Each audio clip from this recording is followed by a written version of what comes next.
Welcome into the Musketeer Report Podcast. It's been a while. Great to see everybody here in the YouTube chat today. If you have questions, you can leave them for us and we'll get to them. Paul Fritschner alongside Rick Broering. Xavier right now heading into the last week of the regular season, 15-14 overall on the year, 9-9 in Big East play with 2 games remaining.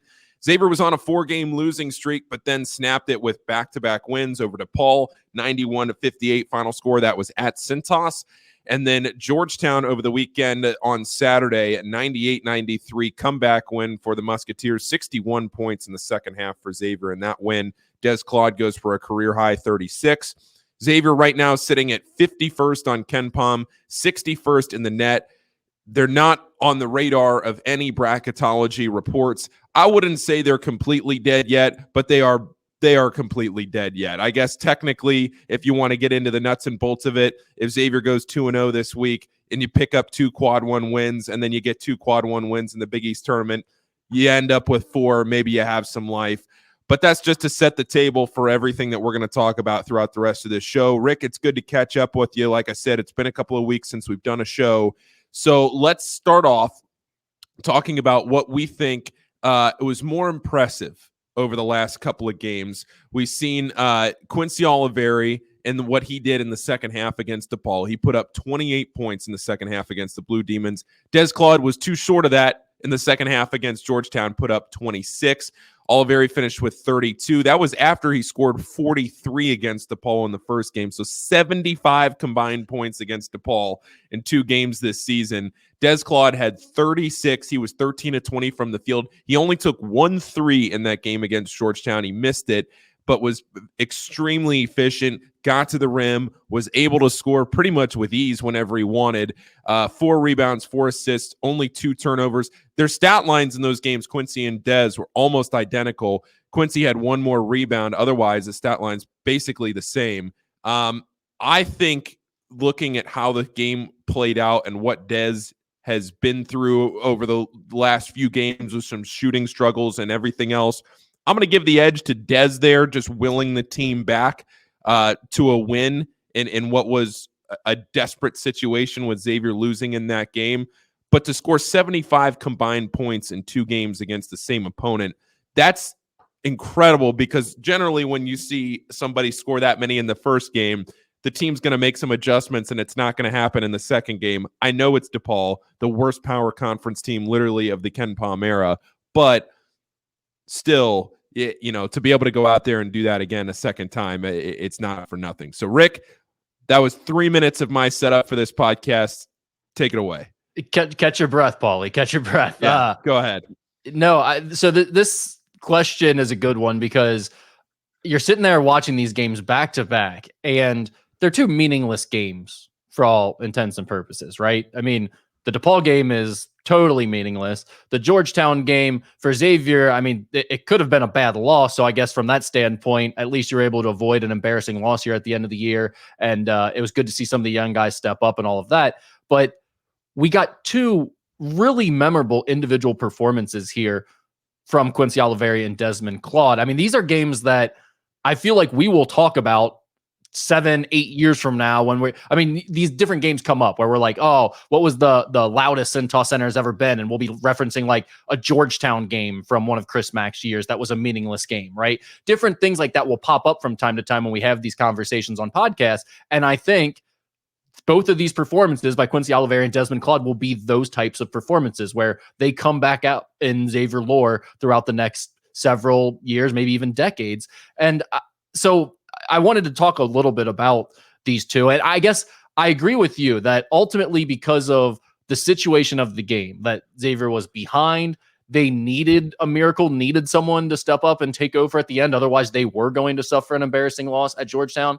And Desmond was able to give them that in the second half, and he was totally dominant. Like I wrote in the takeaways article, this felt very much, and I'm the oldest of 3 boys in my family, so this felt very much like when my younger brother, who is a more talented basketball player than me, would be talking to me, talking about how he's better than me all day, and then we would go out, play one-on-one, and I just bury his ass in the post 10 times in a row, score every time, or have him hack me and check it up again. That's like what Desmond Claude was doing to this Georgetown team in the second half of the game. I mean, it was just drive a guy to the rim, physically overpower him, even if they cut him off, he would pivot back the other way, spin back, whatever, multiple efforts to get to the rim. He just would not be denied. He'd either get fouled or he scored.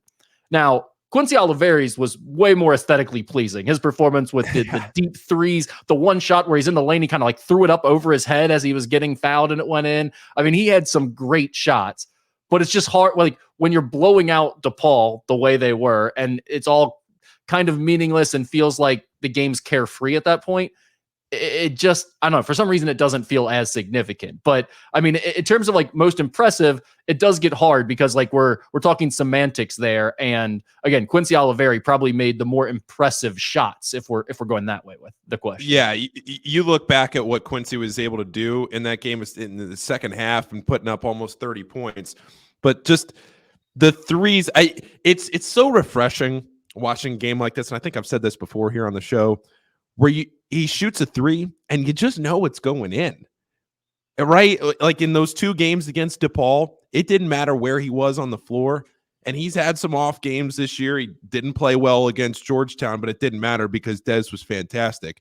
But for the vast majority of this season, Quincy Olivari takes a three, and there's a pretty good chance that ball is going in. And that's just such an easy feeling to have as somebody watching the game, where you're just thinking, oh, okay, get him the ball and make a play. Yeah, I mean, to put up that many points on that few of shots is just absurd. And he was 6 of 10 from 3, which is really impressive. And you're right, Paul. It felt like in the second half there, every time he put up a 3, regardless of how deep he was or how good the defense was that was being played, that ball was going in. And in the game against Georgetown, it kind of felt the same way in the second half. Whenever Des Claude got the ball and started driving towards the basket, it's like, oh, he's scoring. I mean, they're not going to stop. I don't know how they didn't decide to like run 2 guys at him and make him give up the ball and make someone else beat them or something, but they didn't choose to do that, and he just kept taking it to them. Both of those were 2 of the more dominant individual performances that I've ever seen since I've been covering the team. Yeah, for sure. I mean, they're up there with that first half Blewett had against Cincinnati in the shootout when he scored 40. I mean, it's kind of similar vibes to that, the way it's just like they're so unconscious and so dominant. You'll remember it for a long time. To talk more about what Dez did against Georgetown, I saw somebody bring this up on the thread. It might have been you in the recap. But the way that Dez was able to attack Georgetown and specifically the players that he was going after, it seemed like it was the first time in a while that he was comfortable just, off the dribble, getting right to the rim, playing the style that he likes to play, being physical, just getting to the cup. It wasn't the forced mid-range, I have to take 2 or 3 threes here to maybe open some drives up. It was, I'm just going to go at you, and you're not going to be able to stop me. Yeah, and I think this is part of where we have to get into the opponent that you're playing, right? I mean, there's a reason Georgetown and DePaul haven't won many conference games this year, and in DePaul's case, any, and in Georgetown's case, they've only beaten DePaul, and it's because of things like this, right? Every other team has had a pretty, I don't want to say sophisticated necessarily, but they have had a good game plan in place for how you're going to beat Xavier, and that's taking away Quincy Olivari's 3-point looks, funneling the drives, everything into the mid-range to force Desmond Claude and Davion McKnight to shoot a lot of tough mid-range shots for the most part. That's what you're kind of looking for defensively against Xavier for the most part, it seems like this year. And in both cases, like DePaul didn't really just seem to have any plan in place for how they were going to keep Quincy Olivari from getting a lot of space coming off these screening actions that Xavier was running him off of after the first game. It was basically the same story in the second game. In fact, it seemed like he was even more open and they cared even less. And against Georgetown, same thing goes for Desmond Claude. It's like he's killing them off the dribble. And it's weird because Ed Cooley is, I mean, in my opinion, a pretty good coach, but it didn't really seem like they had any adjustment to make. And maybe it's just that their players aren't capable of listening to the game plan and recognizing the game plan that coaches are trying to put in place. But they just weren't able to really cut Dez off and get that extra help to force those tough mid-range shots that he typically has. Now, credit to Dez too, because he didn't settle for any shots in this game. He just kept, it was like second, third efforts on the drive. Sometimes when he'd get cut off, he'd pivot back the other way or he'd spin back the other way, and he'd put his head down and try a little bit harder. And I thought he deserved a lot of credit for that. Yeah. Rick, anything else there from those 2 performances before we move on just a little bit to our next topics? No, not at all. But I think I think Dez has been a big topic of conversation though this year in general, Paul. And it's tough because in the current fan climate, it's like everything has to be the guy is the greatest or he needs to be gone from our team and he can't play at all. And There's no middle ground. Right. And with Desmond Claude, like his whole season has lived somewhere in the nuance in the middle ground. It's like he is a good player. Every Big East team would love to have him. He should be a Big East starting level player. At the same time, he needs to be a lot more efficient on the offensive end. He has had some really rough games where he has kind of taken Xavier's offense out of contention in a half of a game where he's just missed a bunch of mid-range shots and maybe even gotten tunnel vision at times to where he's not moving the ball as well as he should have. And I would also say he probably hasn't developed into the star the way it developed into being a star player in the Big East, the way maybe the coaching staff or other media members before the season thought he was going to this year. Now, I think there are a lot of reasons for that. I don't think he has enough help. I think Jerome Hunter and Zach Freemantle make him look a lot better if they're still in there playing with him, and he has some more experienced guys who know the system that can take some pressure off and can do some damage in the front court. But it's fair to say, like, there is nuance here. Everything hasn't been perfect for him, but at the same time, this huge performance here late in the year is a great reminder of Desmond Claude is a really talented player, and he is not the issue for Xavier this year. Yeah, I could not have said that any better because he's caught a lot of flack, but for what he has caught, it's mostly been because of the expectations that were put on him going into the year. I think for any sophomore, this would be an outstanding season, but because of what so many people expect, and to be fair, a lot of that was probably, on what we have talked about and what a lot of people have talked about going into the season and what we saw in the preseason. Rick, I don't want to throw you under the bus, but at least for myself and what I talked about, I mean, I know for sure I spent a lot of time talking about Des Claude coming into the year, and to put those expectations on somebody, just as a lot of people had put on, somebody like Lazar Djokovic or some of these other guys that you constantly hype up going into a season. I think you and I, where a lot of people had put a lot of expectations on Lazar, you and I put our preseason expectations on Des, and I don't think he's necessarily not lived up to the expectations. I think it's just a lot of people maybe took what we said and assumed that was going to transition into a Colby Jones junior year type of performance, which isn't necessarily what we've seen this year, but it's not like he's having a bad year. Yeah. In fact, I think it really tracks similarly to Colby's sophomore year, where this was kind of the sentiment around Colby's sophomore year. Now, fans, it seems like every year get more hateful and everything else online with what they say to these players. But in terms of where he's at, I think a lot of players after Colby's sophomore year is like, I don't know if this guy's going to cut it. He's not good enough to be a go-to player. He's not a first option, all those types of things. And a lot of it was fair at that time. And I think you could say the same thing about Des Claude. And I would say he definitely hasn't quite lived up to the expectation that I had for him before the season, where I thought there's a decent chance this is like a first team All Big East type player. If not, he's probably a second team All Big East type player. And as we're sitting here, I don't think he's going to be making any of the All Big East teams this year. I don't think he's one of the top 2 or 3 wings in the Big East at this point, but he is definitely a top half of the Big East type talent at the wing, I think. And I mean, I do think people get lost when they say he hasn't performed well in big games or he hasn't been consistent enough. It's like, well, there have definitely been games where you needed more out of him if Xavier was going to have a chance to win them. But you also, 36 at Georgetown now, 26 versus Butler at Cintas, 23 against St. John's at Cintas, and 21 at St. John's, 22 against Creighton at Cintas, 22 against Providence at Cintas, 21 at Providence, 20 at Creighton. He's had a lot of 20-plus point performances this year in the Big East. That's like more than half the Big East games right there we just named. Or like at least like 8 games I think we just named off right there. So almost half the games they've played to this point. It's I think the narrative about Des Claude has gone way overboard in one direction, and now I know a lot of people are really defending him after this big performance he had against Georgetown. And I think obviously the real answer, the real assessment of his sophomore season is somewhere there in between. He's had some really great moments and a lot of up and down moments throughout the year. And I think the biggest thing for as a Xavier fan that I'd be looking at is hopefully he can come back and continue to grow, because that is what this team is missing more than anything, is experience within the system, guys who really care and have been through the wars, and it means something. I look at last year's Sweet 16 run. What made that group so special? It wasn't their overwhelming talent. It was because they were a group that had tried for multiple years and had come up short and had continued to get better together. And then obviously they got the coaching from Sean Miller that helped put them over the top. But I think the guys continuing to grow together is a huge part of this. And it's something that a lot of teams are missing now in the transfer portal era.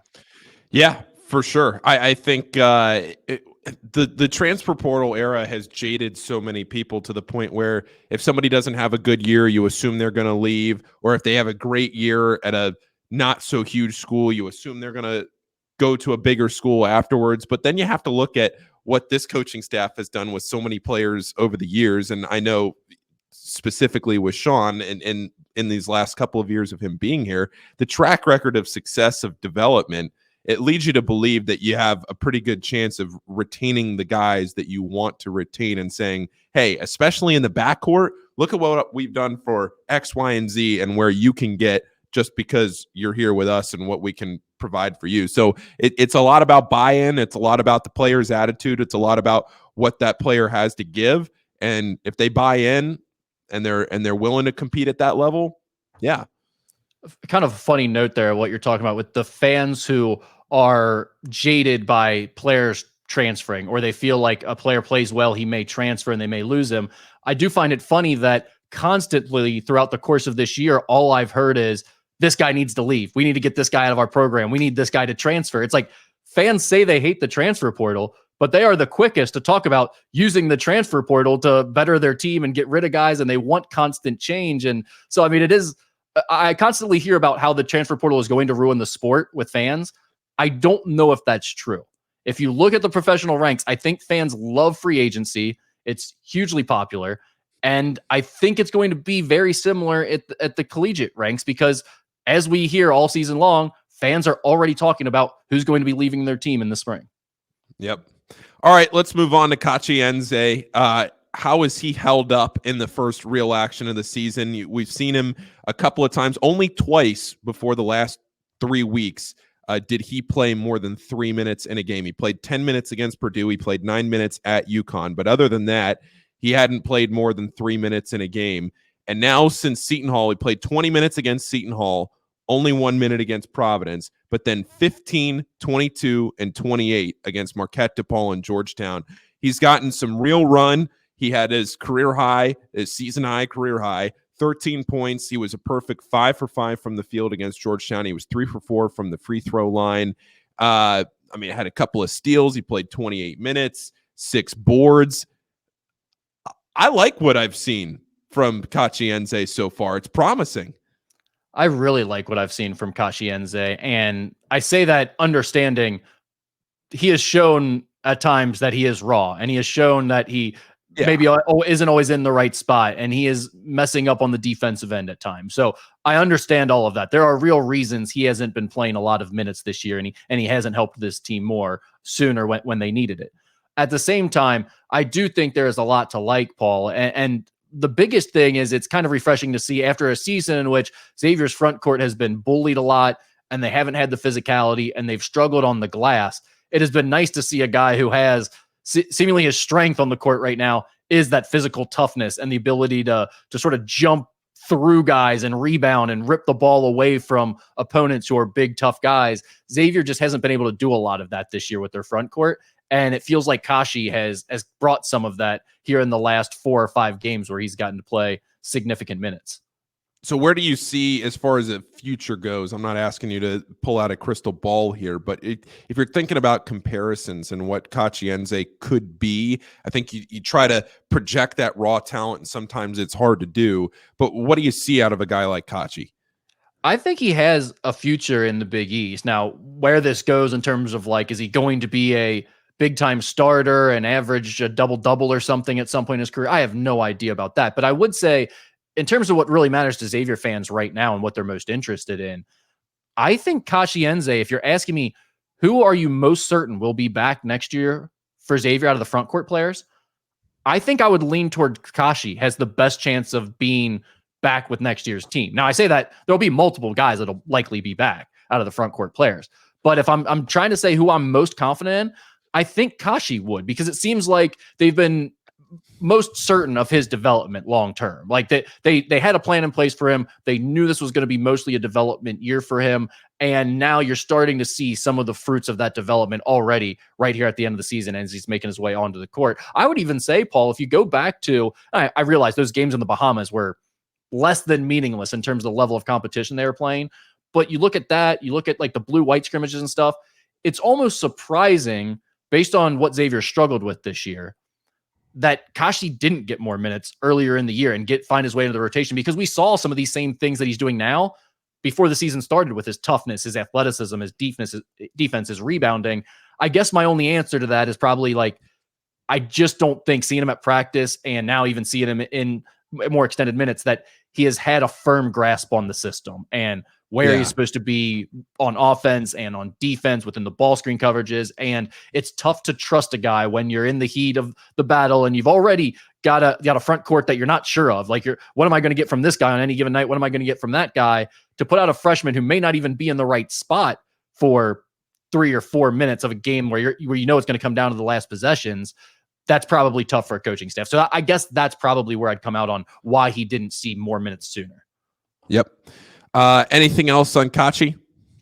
I don't think so, but what I'd be curious to get your thoughts. What do you think about his future for like next year? Do you assume he will be back? It's hard for me to assume that any of these guys are going to be back. But as just because when you look at one way, and that's not to say, it's tough for me to get a read on anybody with the way that it goes now, when you think of the opportunities that maybe a guy like Kachi could have at a mid-major type school because he spent a year at Xavier. But if you are Kachi and this coaching staff took a chance on you and they prioritized you as a recruit, you weren't highly recruited.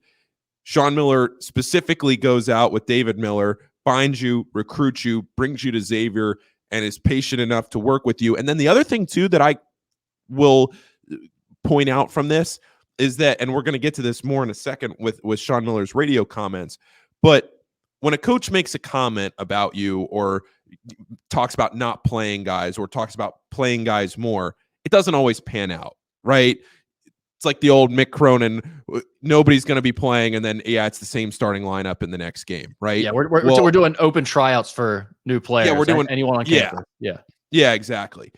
But when a coach makes a statement like Sean did about Kachi, that he's worked his way into the rotation, and then backs it up by playing him rotational minutes, and Kachi performs well in those minutes, that gives me the confidence to say that Kachi has seen what he could be here over these last 4 or 5 games and is willing to take a chance on that to come back and see what he could be over the next 2 or 3 years. Yeah, you almost wonder if that's part of what this is here at the end of the year, of like the coaching staff making sure they're dangling that carrot for him, that it's not all just talk. Like, hey, we really do think you've made strides and you really have gotten better and you really are in our future plans. So here's the minutes we're going to show you at the end of the year here because we want to make sure you feel good about coming back. I could very much see that being in the thought process about how you're approaching this. And I'll just add one other thing onto this conversation as we're talking about how like the art of putting together a roster or keeping a roster together at the end of a season goes.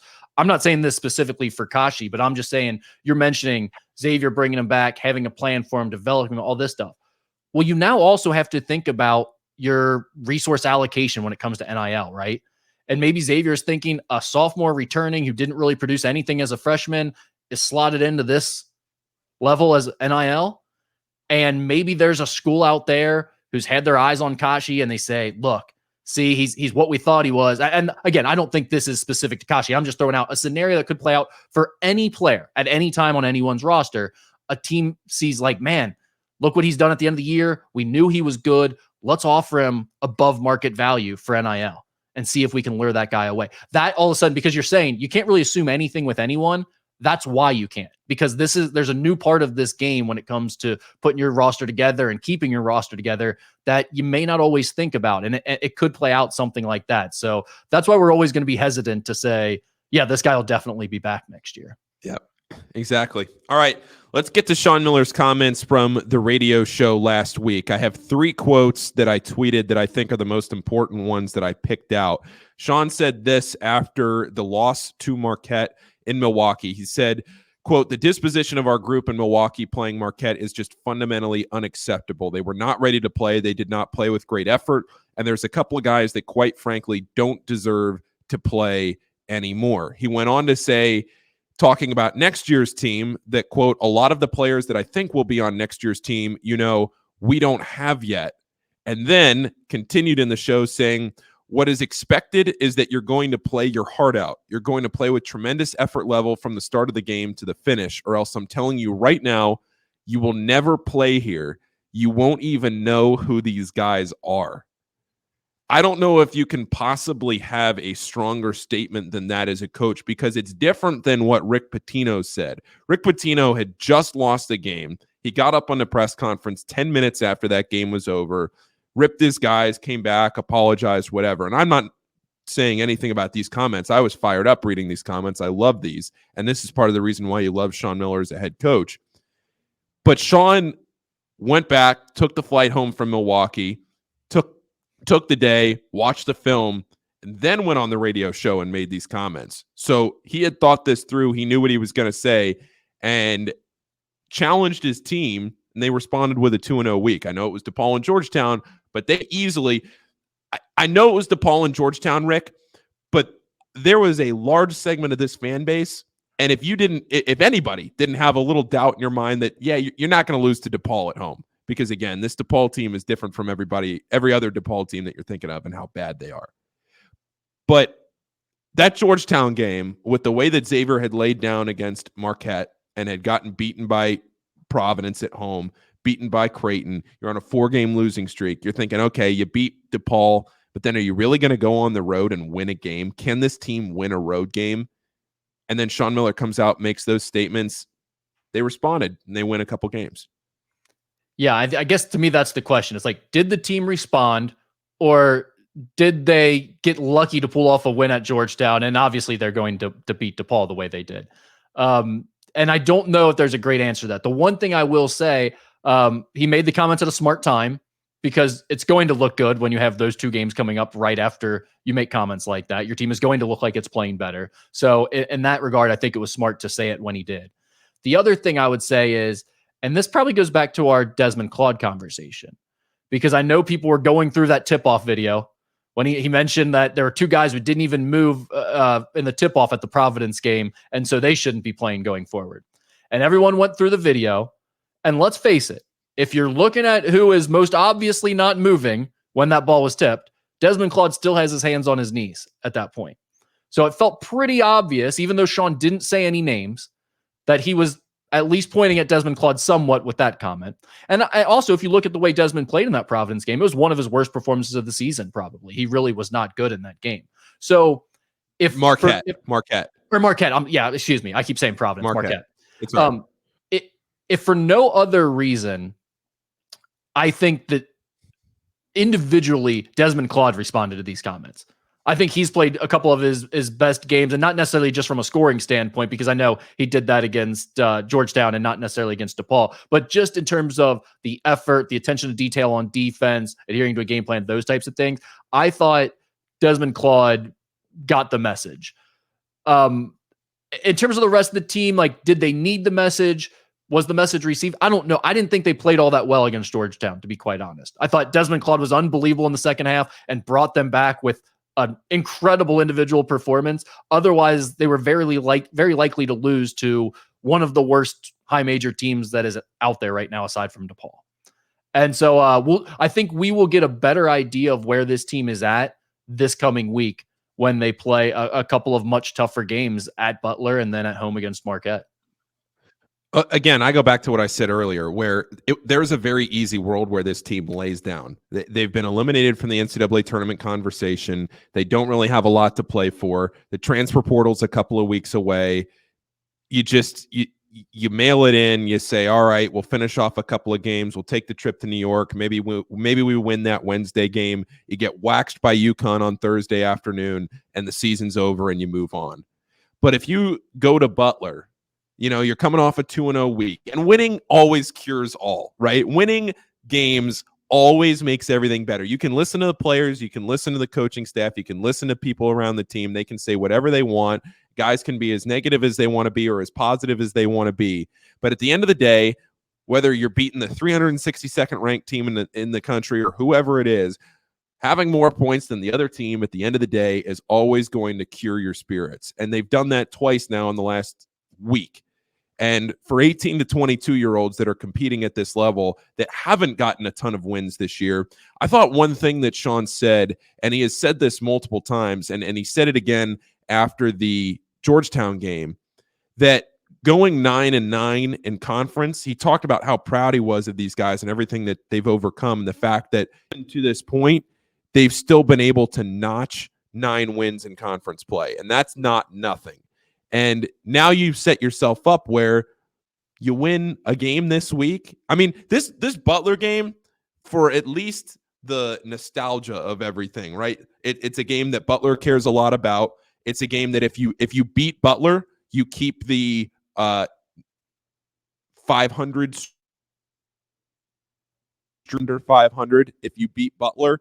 So there's a lot of things at play here for this Butler game that you win a couple of games, especially after what Sean said on the radio. At least you have something there. Yeah, I mean, I really do feel like for both of these two fan bases, if you're playing in a situation where you don't have at large hopes to root for, Xavier versus Butler is about the best thing going for these two fan bases, because they like to get at each other. It'll be meaningful for Butler if they're able to screw up Xavier, whatever Xavier's seeding chances are at the Big East tournament. So they'll feel like that's their Super Bowl game.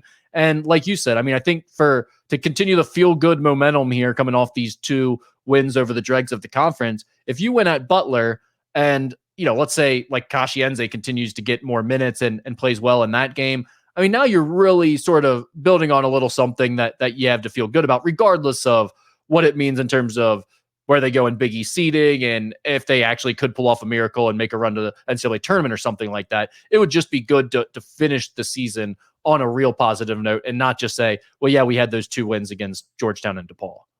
Yep. All right.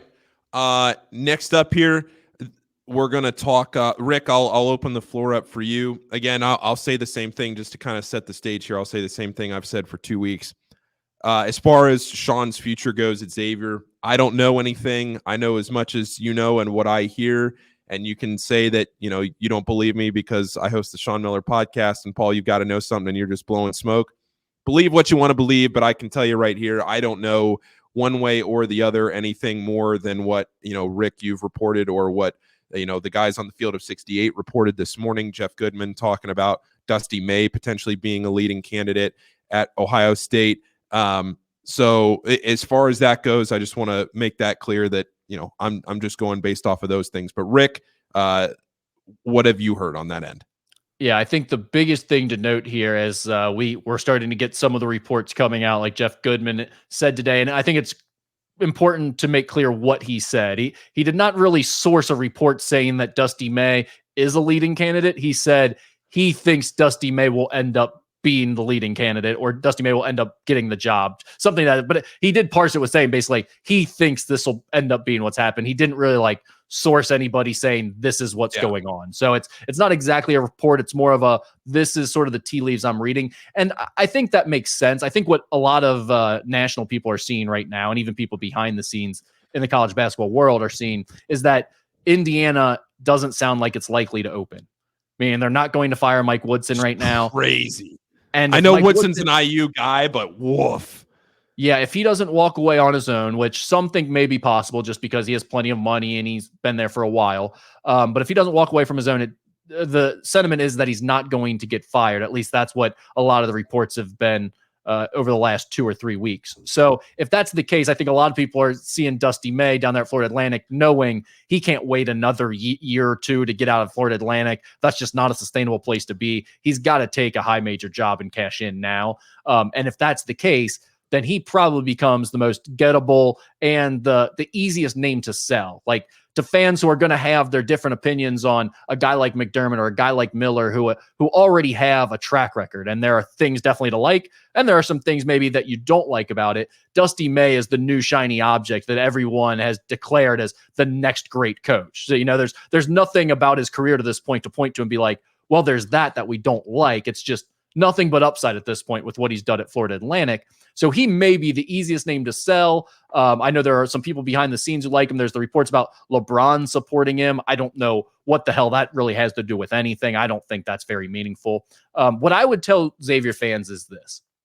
Right now, as you're hearing these reports, it's really important to keep in mind that no one knows what's going on because Ohio State is just getting going with this search. You pretty much have to wait until all these team seasons have ended, unless you were making a hire that was completely out of left field and it was like an NBA assistant coach with no previous experience, or they were going to hire like Chris Mack and someone who was sitting out right now that wasn't a current head coach. Then you are going to have to wait for the season to end before you can really start making moves on this thing. And so what that leads is to a ton of speculation by media members and the Trilly Donovans of the world and all that. But if you've noticed, their information has been a bit all over the place in terms of like who is actually the leading candidate or what is being said. The thing that we've heard from everybody, and I can tell you this is pretty unanimous right now with agents, with other coaches, even with an athletic director or two that I've gotten word from. The thought is that Dusty May, Greg McDermott, or Sean Miller are very likely to end up with this job. Those are the three leading candidates, and it changes day to day who a given source thinks is going to be the lead guy. And there are various reasons they think that. I don't think we're done talking about this with Sean Miller. I think he is very much still potentially a candidate for this job. But I also think it's, especially with the way things are leaning with Indiana, I think that's the most notable piece of information we have right now. That's an update to give you is Indiana not firing Mike Woodson would be very big for Xavier, in my opinion, and their chances of keeping Sean Miller. Because I think if Indiana's open, Dusty May to Indiana is almost a certainty. If Indiana is not open, then Dusty May becomes the lead candidate for a lot of jobs. Could be Louisville, could be Ohio State, but that would definitely likely knock Sean Miller down a peg in terms of some of these coaching searches. So I think that would be the most notable piece of information to give you in terms of an update. All right. That's basically pretty much it. Yeah, I did want to get your opinion, Paul. You guys just released the new episode of the Sean Miller podcast today, I think this morning. And it is with a guy that fans love. He is a legend in Xavier basketball history, but this is a guy that I don't think we hear from at all. Like, I don't think Justin Doellman has done hardly any interviews since he graduated from Xavier. There's been a thing or two out there that's written that has been pretty bland, but in terms of like actually getting good insights from him about his playing days and like the man who Justin Doellman is now and all that, I don't think there's a lot out there. I have not listened to this yet. So how did it go? Give us a little tease here. It was fantastic. In fact, when we finished, Sean got, when we were done recording, Sean turned to us and said he thought that was one of the best ones we've done. And I would have to agree. I mean, it was great. Justin went through everything from his playing career over in Europe. And Sean has told us this story before, but for fans to be able to hear it was the story of Justin and Romain Sato playing together on the same team and how revered those guys, especially Romain, is over in Europe and in the league that they play in and the team they played for. And Sean took one of his teams at Arizona over there and was looking up at the wall and the murals and everything. And there's Romain Sato and there's Justin Doellman, and those guys being able to play together, continue their career at points and play as well as they did. I mean, for Justin to have the career that he did, it wasn't like he just went over there and played for a nobody team and made some money. I mean, he played it for a very good team and was a standout player on that team for over a decade. Did you guys talk about his flirtation with the NBA at all? Did you get into that? No. Because there were always rumors out there that he had the opportunity to come play for an NBA team, but he was such a star and had such a good life over there that he wasn't going to come sit on someone's bench or take the risk of coming. But I've never heard like if that's true or not. I have a feeling with how good Justin was on the show, we'll have him on again at some point because Adam mentioned this on the Twitter Spaces after the Georgetown game. I think if Justin ever wanted to have a career in broadcasting or anything like that, he would probably have a future behind a microphone, because he was good. He was very well spoken. He was, direct and to the point. He made the stories that he told, both, I mean, culturally, the story of eating the squid ink or something, they try to convince me was a good delicacy.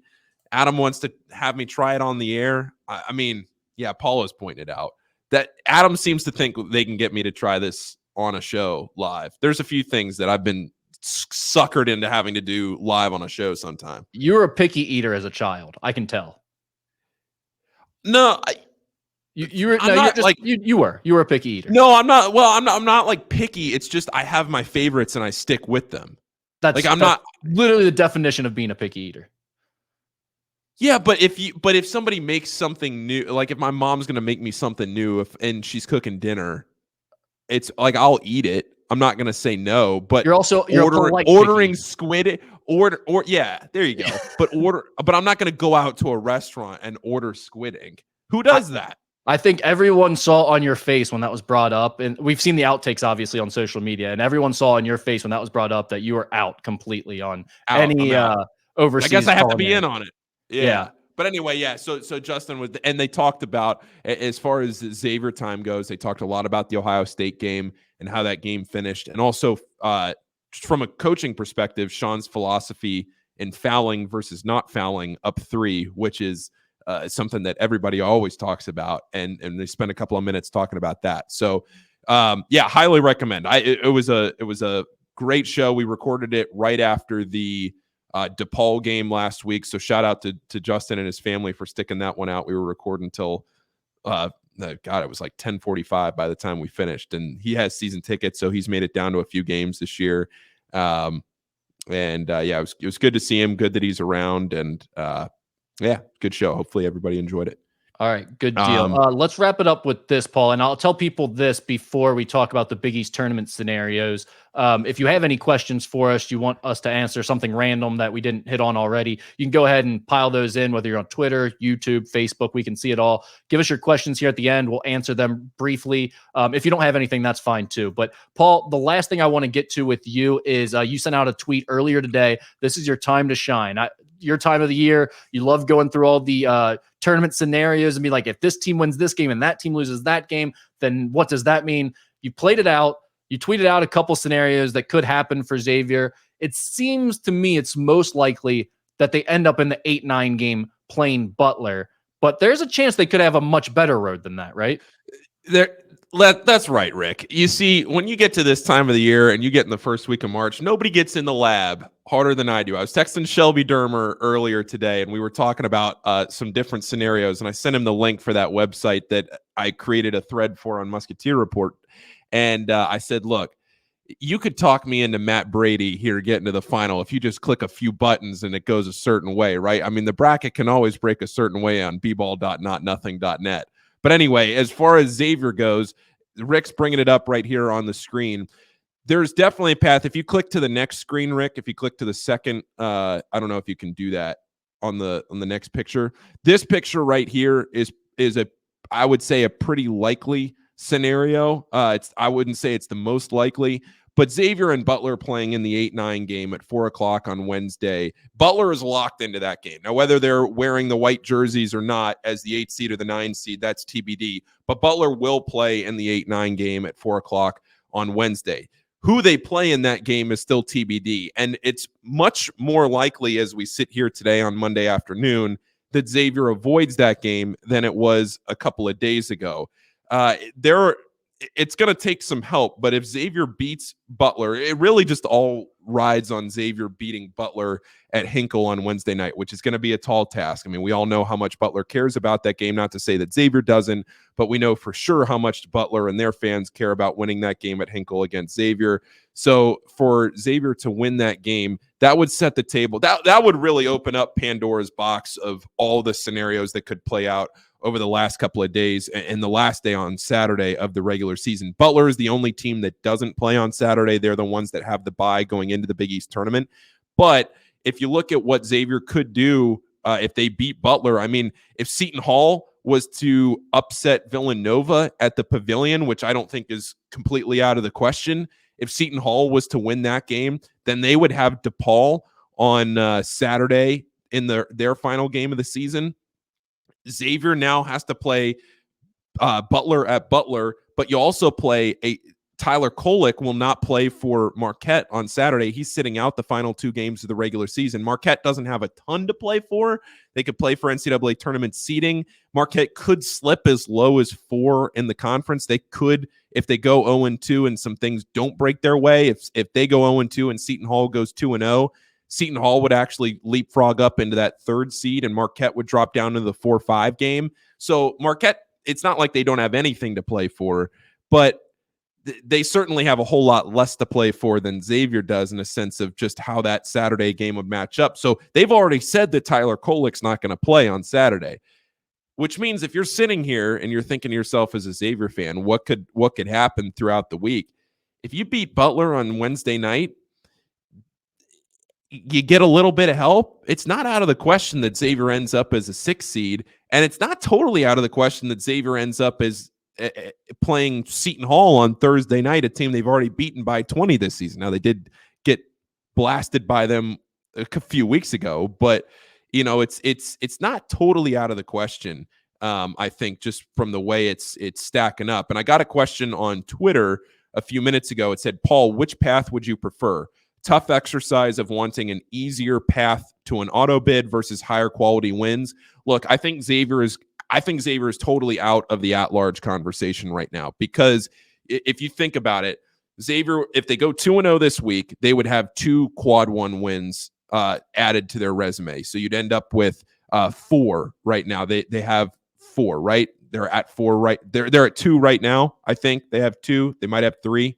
But then you would add potentially 2 next week, which means that you would have 19 win Xavier team. So Xavier has 3 quad 1 wins right now. That would put you at 5 at the end of this week. I still don't think that a team with a quad 4 loss, because Delaware, who got killed over the weekend, they've dropped down into quad 4. So that Delaware loss becomes a quad 4 loss for the Musketeers. I just don't think that Xavier gets themselves this late in the game back into the at-large conversation. I just don't think it happens. If they win out and they win 2 games in the Big East tournament, that'll sit 19-15, get them into Dayton with the strength of schedule. I don't think so. I just don't think 19-15 gets you in, because like we've talked about so many times, the conference tournaments don't matter nearly as much as people think they do. And if Xavier is this far out of the conversation with just 2 games remaining, and a Butler team that, mind you, if they lose that game to Xavier, I don't want to say they will drop out of being a quad 1 game, but they might be like right on the cusp. Actually, no, they wouldn't. No, they wouldn't. They would not. They would not. I don't think they would. But either way, Rick, I know I'm talking a lot here about a lot of things that could or couldn't happen. But we have that scenario up right now where if Xavier were to get the 6th seed, and they would potentially play Seton Hall as the 3 seed. That is by far, I know some people have asked, like, what is the best route for Xavier to get?